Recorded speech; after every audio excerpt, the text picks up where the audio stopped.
सिमरन ने एक जोरदार थप्पड़ हेमंत के मुंह पर मारा था।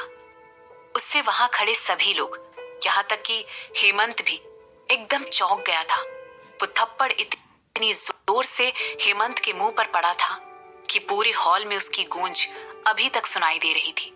इसके अलावा उस थप्पड़ का फोर्स भी इतना ज्यादा था कि हेमंत सिमरन से काफी दूर हो गया। इस समय हेमंत के चेहरे पर अविश्वास के भाव साफ नजर आ रहे थे। तुम? हेमंत ने सिमरन से कहा, ये थप्पड़ तुम पर बहुत पहले से उधार था। ये मैंने तुम्हें मुझे यहाँ से निकालने की कोशिश करने के लिए मारा है। सिमरन ने बिना किसी फीलिंग के हेमंत से कहा। इसके बाद एक और जोरदार थप्पड़ की आवाज आती है। चटाक! सिमरन ने फिर से हेमंत को एक थप्पड़ मारा और इस बार ये थप्पड़ हेमंत के दूसरे गाल पर पड़ा। ये थप्पड़ तुम्हें उस निशान के लिए मिला है जो तुम्हारे पकड़ने से मुझ पर आया है, सिमरन ने हेमंत से कहा। और इसके बाद वो अपनी पीठ सीधी करते हुए हेमंत को देखकर ऐसे मुस्कुराने लगी जैसे कुछ हुआ ही नहीं था। इसके बाद सिमरन ने कहा, अगर तुम्हें अभी भी मुझसे बात करनी है तो तुम मेरे लॉयर को कॉल करके आराम से बात कर सकती हो। इसके बाद सिमरन मुड़ी और अपने दोस्तों के पास चली गई। फरहान और कनिका दोनों ही सिमरन के पहले ही उस जगह से आगे चले गए थे। उसने तुरंत जाकर फरहान से कहा, इन सभी को यहाँ पर बैन करवा दो। उसने ये सब इतनी तेज आवाज में बोला था ताकि हेमंत और उसके दोस्तों को भी ये बात सुनाई दी जाए। तुम ऐसा नहीं कर सकती हो। तो क्या हुआ अगर तुम थोड़ी सी अमीर हो गई? हम अभी भी इस क्लब के वीआईपी क्लाइंट्स हैं। ललित ने तुरंत सिमरन से बहस करते हुए कहा। वो इस क्लब का बहुत ही फ्रीक्वेंट कस्टमर था। आखिर ऐसे कैसे कोई आकर उसे वहां से धक्के मारकर बाहर निकाल सकता था? इसके अलावा उसकी क्लब में एक अच्छी रेपुटेशन भी थी। वीआईपी? फरहान ने मजाक उड़ाते हुए कहा। इसके बाद उसने कहा, तुम्हारा वीआईपी स्टेटस कोई मायने ही नहीं रखता है क्योंकि इस जगह का मालिक मैं हूँ। इसके बाद फरहान ने तुरंत अपने आदमियों को इशारा करते हुए उन लोगों को बाहर निकालने का ऑर्डर दिया। इसके बाद फरहान ने उन लोगों को अपनी सफाई में कुछ बोलने तक का मौका नहीं दिया। ये क्लब उन कई क्लबों में से एक था जिसका मालिक फरहान था। पूरी दुनिया में ऐसे कई क्लब फरहान ने खरीद कर रखे हुए थे। फरहान को पार्टी और डांस करना बहुत पसंद है, इसीलिए उसने प्राइवेट और हाई एंड क्लब में बहुत पहले से इन्वेस्ट करना शुरू कर दिया था। तो आप हेमंत रायचंद की फिल्मों में इन्वेस्ट करने की प्लानिंग कर रहे हैं? सिमरन ने मुस्कुराते हुए अपने ग्लास से शैंपेन का एक घूंट भरते हुए कहा। इस समय सिमरन और मयंक एक वीआईपी बूथ में बैठकर इस बारे में एक प्राइवेट डिस्कशन कर रहे थे और वहां कनिका और बाकी सब सबसे ज्यादा ड्रिंक पीने का कॉन्टेस्ट कर रहे थे। हाँ, मैं कर रहा था, लेकिन आज रात जो कुछ भी हुआ उसके बाद मैंने अपना मन बदल लिया। अब मैं अपनी मिस्टर हेमंत से होने वाली सारी मीटिंग्स कैंसिल करने वाला हूँ और कल सबसे पहले मैं यही काम करने वाला हूँ। मयंक ने सिमरन की बात का जवाब देते हुए कहा। नहीं, ऐसा मत करिएगा, सिमरन ने कहा। इसके बाद सिमरन ने आगे कहा, रायचंद फिल्म्स एक बहुत प्रॉफिटेबल कंपनी है। एक बिजनेसमैन होने के नाते आप इतनी अच्छी अपॉर्चुनिटी मिस नहीं कर सकते। ऐसा कहते हुए सिमरन की आंखों में एक अलग ही चालाकी की चमक दिखाई दे रही थी और इस चमक को मयंक ने भी मिस नहीं किया। उसने सब जानते हुए हाँ में सिर हिला दिया। आखिरकार मयंक इस बिजनेस इंडस्ट्री में काफी सालों से था और यही वजह थी कि वो सिमरन के शब्दों के पीछे का मतलब आसानी से समझ गया। उसी की तरह सिमरन भी इस अपॉर्चुनिटी का फायदा उठाना चाहती थी। मयंक ने सिमरन से सीधे सीधे पूछा, तो आखिर इन सब के पीछे तुम्हारा मकसद क्या है? मयंक ने पहले ही देख लिया था सिमरन हेमंत की मौजूदगी में खुश नजर नहीं आ रही थी और उसे पता था कि हेमंत को लेकर सिमरन के मन में कोई अच्छी फीलिंग्स मौजूद नहीं थी। मयंक एक बेवकूफ नहीं था। वह अच्छी तरह जानता था कि सिमरन एक बहुत पहुंची हुई बिजनेस वुमन थी जो कि सिर्फ भावनाओं में बहकर कोई भी डिसीजन ले और उसकी इसी खूबी की वजह से आज वो एक सक्सेसफुल बिजनेस वुमन बन पाई थी। मयंक काफी कॉन्फिडेंट था कि सिमरन ने पहले से ही रायचंद फिल्म्स के लिए कोई ना कोई प्लान सोच कर रखा है। सिमरन ने मुस्कुराते हुए मयंक से कहा, अभी के लिए मेरे पास कोई प्लान नहीं है। रायचंद फिल्म्स फिलहाल मेरी प्रायोरिटी नहीं है। आई सी, लेकिन फ्यूचर का क्या? मयंक ने बड़ी उत्सुकता से सिमरन से पूछा। वेल, फिलहाल के लिए मैं इतना कह सकती हूँ, मैं एक बहुत ही लालची इंसान हूँ। ऐसा कहते हुए सिमरन मुंह दबाकर हंसने लग गई। इसके बाद उसने कहा, जैसे जैसे मैं इस शहर में सेटल हो जाऊंगी तब मैं आपको अपने आगे के प्लान्स बताऊंगी। सेटल? इसका मतलब है तुम वापस कभी मुंबई या लंदन नहीं जाओगी? मयंक ने सिमरन से पूछा। मेरे हस्बैंड इसी शहर में रहते। सिमरन ने मयंक की बात का जवाब दिया। हस्बैंड? मयंक ने अपनी आईब्रोज उठाते हुए पूछा। जी हाँ, वो खुशनसीब मैं हूँ। अचानक से शशांक की आवाज आई और पता नहीं कहां से वो अचानक उस जगह आ गया। वो सिमरन के पास जाकर बैठा और उसने उसके हाथों पर किस किया। इसके बाद उसने सिमरन के बगल में बैठे हुए बूढ़े आदमी को देखा और उसे अपना इंट्रोडक्शन देने लगा। उसने कहा, मैं शशांक वर्मा हूँ, सिमरन का पति। जिस तरह से शशांक ने अपनी बात मयंक के सामने रखी, उसका सलीका इतना अच्छा और बेबाक था कि सिमरन स्पीचलेस हो गई थी। ऐसा लग रहा था जैसे कि शशांक बहुत पहले से ही खुद को सिमरन का पति बताता आ रहा हो, जैसे कि उसने ये सब कहने की बहुत पहले से ही प्रैक्टिस शुरू कर दी थी। लेकिन जैसे ही सिमरन को कुछ याद आया, उसने जल्द ही खुद पर काबू पा लिया। उसे याद आया कि कैसे शशांक पहले भी खुद को उसके हस्बैंड के तौर पर इंट्रोड्यूस कर चुका है, और ये तब की बात है जब सिमरन ने उससे शादी करने के लिए हाँ तक नहीं कहा था। Good, very good. मैंने सोचा नहीं था कि इतनी जल्दी मेरी मुलाकात आपसे हो जाएगी, मयंक ने हंसते हुए कहा, और इसके बाद अपना हाथ आगे बढ़ाते हुए शशांक से हैंडशेक किया। मयंक ने अपना इंट्रोडक्शन शशांक को देते हुए कहा, मैं मयंक गुप्ता हूँ और मैं मुंबई की फिल्म इंडस्ट्री से हूँ। ये मेरी खुशनसीबी है मिस्टर वर्मा कि मैं आपसे मिला। मुझे आपसे मिलकर बहुत खुशी हुई। मुझे लगता है कि मैंने एक बहुत अच्छा शो मिस कर दिया। शशांक ने बड़े प्यार से सिमरन की तरफ देखते हुए मुस्कुराते हुए कहा, मगर जैसे ही शशांक ने सिमरन के गोरे और सुंदर हाथों पर नील के निशान देखे, वो चौंक गया। किसकी हिम्मत हुई सिमरन को चोट पहुंचाने की? क्या वो खुद अपनी मौत को बुलावा देने के लिए आए थे? तुम पहले अपने आदमियों से कहो कि जो कुछ भी आज रात यहाँ पर हुआ है वो यहाँ से लीक होकर बाहर न्यूज में नहीं जाएगा। मैं इतना ज्यादा एक्सपोजर नहीं चाहती हूँ, सिमरन ने शशांक से कहा। सिमरन ने अभी खुद को उस जगह पर अच्छे से स्टैब्लिश नहीं किया था और हो सकता है कि इतने ज्यादा एक्सपोजर से कई कॉम्प्लिकेशंस आ जाए। मयंक बिल्कुल सही सोच रहा था। सिमरन दरअसल इस अपॉर्चुनिटी का फायदा उठाना चाहती थी।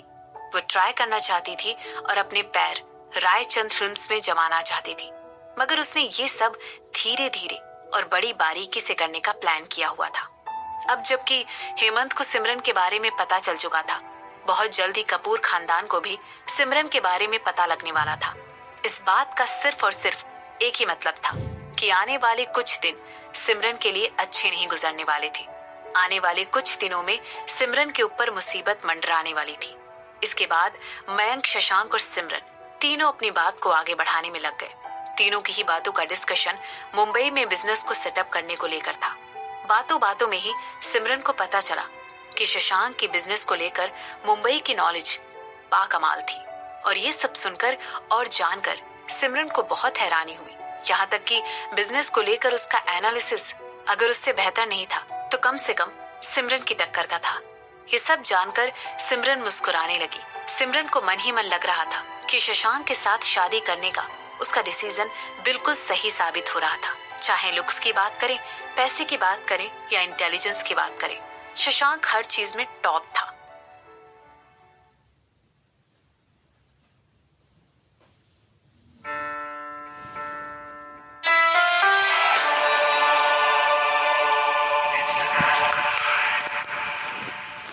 क्लब से बाहर निकाले जाने के बाद हेमंत अपने ऑफिस चला गया। उसे जिस तरह धक्के मारकर फोर्सफुली वहां से बाहर निकाला गया था, उसकी वजह से वो बहुत ज्यादा गुस्से में था और घर वापस नहीं जाना चाहता था। वो नहीं चाहता था कि घर जाकर वो रिद्धिमा का भी मूड खराब कर दे। ऑफिस में आने के बाद उसने सबसे पहले अपने लिए ग्लास में थोड़ी सी विस्की निकाली। उसे देखकर साफ समझ आ रहा था कि एक ग्लास से उसका कुछ नहीं होने वाला था। उसे विस्की का एक और ग्लास लगने वाला था। सिमरन गिल कपूर, आखिर उन्हें ये सब पहले क्यों नहीं पता चला? क्या यही रीजन था कि सिमरन अब इतनी ज्यादा बेखौफ हो गई थी? हेमंत विस्की के साथ अपने फ्रस्ट्रेशन का घूंट भी पी रहा था और साथ ही साथ सिमरन के बारे में पढ़ भी रहा था। मुंबई में सिमरन को आयरन वुमेन समझा जाता था। बहुत ही कम समय में वो तेजी से कई कंपनियां खरीदकर अपना बिजनेस बढ़ा रही थी। साथ ही साथ अमेरिका में भी सिमरन की कई कंपनियां थी। सिमरन की देखरेख में गिल ग्रुप ऑफ इंडस्ट्रीज काफी ज्यादा ग्रो कर चुकी थी। उनका बिजनेस इतना बढ़ चुका था कि वो कई सारी इंडस्ट्रीज जैसे कि एनर्जी, कंस्ट्रक्शन और रिटेल तक में अपने पैर जमा चुके थे। इस समय उसे जिस चीज के बारे में सबसे बुरा लग रहा था वो ये था कि इतने टाइम से सिमरन उसके साथ लुका छुपी का खेल खेल रही थी। जिस समय दादी माँ की विल पड़ी जा रही थी, सब लोग यही सोच रहे थे कि सिमरन कुछ भी नहीं है, उसका कोई वजूद ही नहीं है। किसी को भी ये नहीं पता था कि वो इतनी बड़ी बिजनेस वुमेन बन चुकी है। उन सभी को ये लग रहा था कि वो सिमरन से दादी माँ की दी हुई प्रॉपर्टीज कुछ करोड़ रुपए उसे देकर वापस ले लेंगे। मगर उस समय सिमरन ने एक मौका परस्त इंसान की तरह काम किया और उन लोगों से प्रॉपर्टी के बदले एक बहुत बड़ी रकम मांगी। उस समय उसे देखकर ऐसा लग रहा था जैसे सिमरन को पैसों की बहुत ज्यादा जरूरत है, लेकिन इसको अभी अभी पता चला कि सिमरन के बैंक अकाउंट में कई ज्यादा रुपए भरे पड़े थे, इतने जितने की पूरी रायचंद और कपूर फैमिली के पास मिलाकर भी नहीं थे। सिमरन ने उन सबको एक जोकर की तरह ट्रीट किया। जिस समय दादी माँ की विल पढ़ी जा रही थी, वो लोग सिमरन को छोटे छोटे ऑफर देकर उससे वो प्रॉपर्टी हासिल करना चाहते थे, लेकिन तब उन्हें कहाँ पता था कि सिमरन की सच्चाई क्या है। अब जबकि हेमंत को सिमरन के बारे में पूरा सच पता चल चुका था, वो उन सब की बेवकूफियों पर पछताते हुए हंस रहा था। इसके बाद एक और आर्टिकल ने हेमंत का ध्यान अपनी तरफ खींचा। टूटी हुई एंगेजमेंट। सिमरन एंगेज थी। हेमंत ने पूरा आर्टिकल बहुत ही डिटेल में पढ़ा और तब उसे पता चला कि सिमरन ने दिल्ली और उदयपुर के आसपास की कुछ कंपनियां एक्वायर की थी। क्या यही वजह थी कि वो इस सिलसिले में उदयपुर भी आई हुई थी? हेमंत यही सब सोच रहा था और अपने ख्यालों में उलझा हुआ था कि तभी उसका फोन बजा और वो एकदम से अपने ख्यालों से बाहर आ गया। जैसे ही उसने देखा कि रिद्धिमा उसे कॉल कर रही है, उसके माथे पर कंफ्यूजन की लकीरें आ गई। शशांक सोचने लगा कि पॉसिबिलिटी थी कि कपूर खानदान को सिमरन की दूसरी आइडेंटिटी के बारे में पता चल गया हो और हो सकता है वो उसके खिलाफ एक बार फिर से कोई षड्यंत्र रचना चाह रहे हो। पर जैसे ही हेमंत ने थोड़ा दिमाग लगाकर इस बारे में सोचा, उसने तुरंत रियलाइज किया कि इस समय वो सिमरन और उसके फ्रेंड्स को नाराज करने के बारे में सोच भी नहीं सकता था। ऐसा लग रहा था जैसे सिमरन के इस समय काफी पावरफुल कनेक्शंस हैं और मिस्टर मैंक ने भी हेमंत को इस बारे में वार्न किया था। उन्होंने पहले ही हेमंत से कहा था कि अगर उसने सिमरन से पंगा लेने की कोशिश की या उसे नाराज किया तो ये उसके बिजनेस को एक डेथ सेंटेंस सुनाने के बराबर होगा। हेमंत को अभी भी अपने बिजनेस में इन्वेस्ट करने के लिए इन्वेस्टर्स की जरूरत थी। 7 साल पहले जो कुछ भी हुआ था उसके बारे में सोच सोच कर हेमंत के रोंगटे खड़े हो रहे थे। वो सोचने लगा कि अगर सिमरन ने 7 साल पहले हुए हादसे के लिए उन सब से बदला लेने की सोची, तो अगर उसने उन सभी के खिलाफ जाने का सोचा जिन लोगों ने उसके साथ गलत किया था, मेरी वाइफ भी इस समय प्रेग्नेंट है। अगर सिमरन ने इस समय, हेमंत ने तुरंत अपने दिमाग से उन सारे बुरे ख्यालों को निकाल दिया। हालांकि इस समय सिमरन बहुत सक्सेसफुल हो चुकी थी, लेकिन वो खुद को इस समय सबसे छुपा कर रख रही थी और इस समय उसकी लाइफ बहुत अच्छी चल रही थी। तो फिर वो बेवजह ही 7 साल पहले जो कुछ भी हुआ उसके लिए अपना गुस्सा निकालकर बदला लेने की क्यों सोचेगी, है ना? रिद्धि रिद्धि रिद्धि, हेमंत ने बड़े प्यार से कॉल का जवाब देते हुए कहा। इसके बाद उसने कहा, मैं अभी भी ऑफिस में अटका हुआ हूँ, लेकिन मैं जल्दी ही अपना काम खत्म करके तुम्हारे पास घर वापस आ जाऊंगा। ठीक है, तो अब तुम जाकर सो जाओ।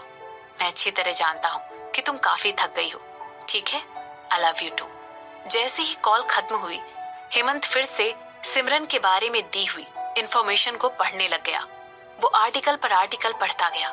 सिमरन का नाम मुंबई में बहुत ज्यादा मशहूर हो चुका था, लेकिन जिस मॉल को अभी अभी सिमरन ने एक्वायर किया था वो उदयपुर में ही था और दिवालिया होने की कगार पर था। इसका सिर्फ एक ही मतलब हो सकता था कि अभी तक इस शहर में सिमरन ने खुद को प्रूव नहीं किया था और ना ही उसने अपना बिजनेस यहाँ पर इतने अच्छे से एस्टैब्लिश किया था। लेकिन अगर सिमरन ने अपने पैर इस बिजनेस में जमा लिए और उदयपुर में अपने बिजनेस को एस्टैब्लिश कर लिया, तो वो हेमंत और उसकी फैमिली के लिए एक बड़ा खतरा बन सकती थी। क्या ऐसा पॉसिबल था कि हेमंत सिमरन को ऐसा करने से रोक ले? अगर वो सिमरन को इस शहर में अपना नाम बनाने से रोक ले तो? जैसे ही हेमंत के दिमाग में एक आइडिया आया, खुशी के मारे उसकी आंखें बाहर आ गई। लेकिन अभी के लिए हेमंत को सभी लोगों से सिमरन की आइडेंटिटी छुपानी पड़ेगी और सबसे हेमंत का मतलब था उसकी अपनी फैमिली और साथ ही कपूर फैमिली से भी। और ऐसा करने के लिए वो अपने एक फ्रेंड से कह सकता था। उसका फ्रेंड एक आईटी एक्सपर्ट था। हेमंत ने सोचा कि उसका फ्रेंड उन सारी साइट्स को हाइड कर देगा जिन पर इस समय सिमरन की जानकारी अवेलेबल थी। उनमें से कोई भी साइट रायचंद्र कपूर फैमिली के आईपी एड्रेस पर खुलेगी ही नहीं, तो किसी को भी सिमरन के बारे में पता ही नहीं चलेगा। लेकिन एक टेम्परेरी सोल्यूशन था, लेकिन लॉन्ग टर्म में उससे पीछा छुड़ाना ही होगा। उसे न सिर्फ इस शहर से बल्कि इस देश से बाहर निकालना होगा, ताकि वो किसी को भी कोई तकलीफ ना पहुंचा सके। या फिर वो ऐसा सोचते हुए हेमंत के चेहरे पर एक बड़ी सी स्माइल आ गई। वो सोचने लगा कि सिमरन कितनी बदल गई है। वो सोचने लगा ये वही सिमरन है जो कि कभी उससे देवता की तरह पूजा करती थी।